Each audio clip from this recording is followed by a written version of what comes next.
Magandang araw sa lahat, welcome po ulit dito sa atin channel ang Biyahe y Komida. Maraming salamat sa lahat ng nag-subscribe, indeed. Punta tayo sa atin topic, July 13, 2025. Kalye-serye, ibabalik ng Itbulaga, sina Julia at Gerald nga ba ang bibida?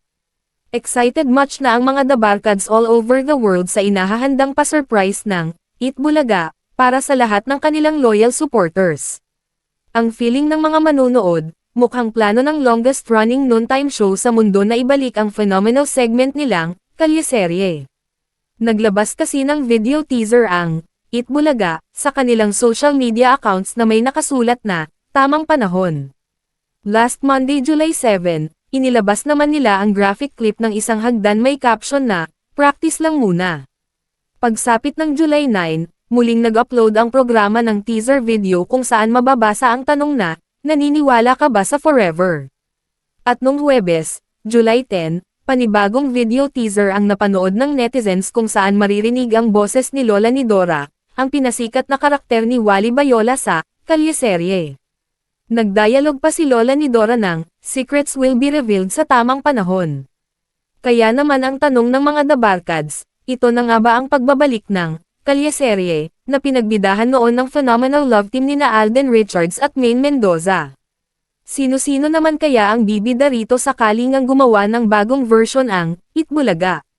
Imposible kasi sa ngayon na mapanood uli si Alden sa naturang noontime show dahil sa kontrata niya sa GMA7, unless payagan siya ng Kapuso Network na mag-host uli sa EB.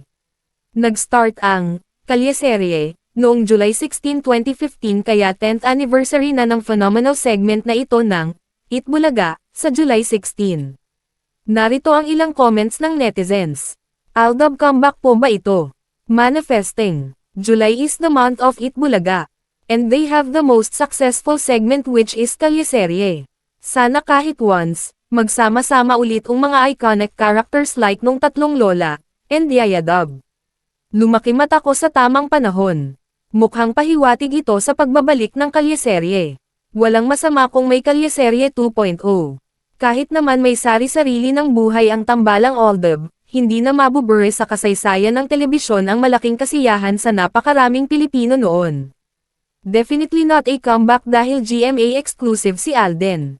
Baka throwback lang to given 10 years na since the series.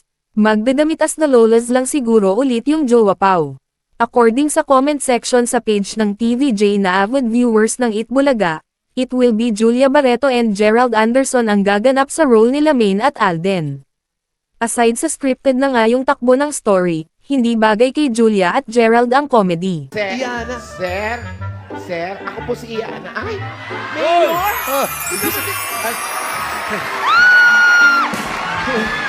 Mga dabarkan! Sino yan? Sino yun? Sino yan? Sino pong hinahanap nyo? Pamilyar Si yan Mayor ah. po, kayo po ba si Mayor? Ayon sa mga Dabarkads, ako po si Samuel Trinidad. Si Samuel.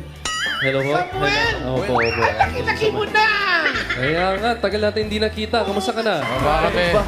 Baka may iba ka pang gustong batiin. Oo nga. Dito kami lahat eh. Daddy, si Roll call. Samuel, Samuel, Queen, Sandya. Andyan po ba siya? Samuel, Hi, Karen. Yung nasa kaliwa. Sino? Nandito. Ay, pwede po i-close up ng konti para maganda po yan ah. Para ang ganda niyan. Pwede po i-close up ng konti kasi medyo maliit po yung ano namin. Oo. monitor. Paki-close up daw po. Close up daw, hindi masyado makita.